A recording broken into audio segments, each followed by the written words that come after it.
Məsələn, Herman Hesse'ni oxuyandan sonra uzun müddət heç kim oxumaq olmur. Heç kim kəsmir. Oxuduğun ədəbiyyat səni kəsmir.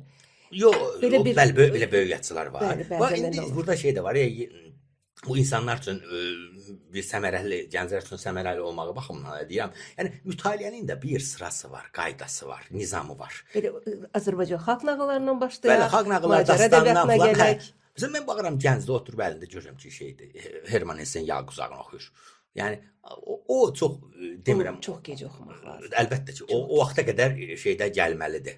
Məsələn, mən İnsan Universitetində Çünki işləyirdim. Yalqıza oxuyanlar hətta Herman Hesse'dən küsürlər. Çox ağır əsərdir, yer gəlmişkən. Məsələn, mən İnsan Universitetində işləyəndə gördüm ki, bizim hörmətli kinoşünaslar 2-ci kurs uşağına deyir Tarkovskini.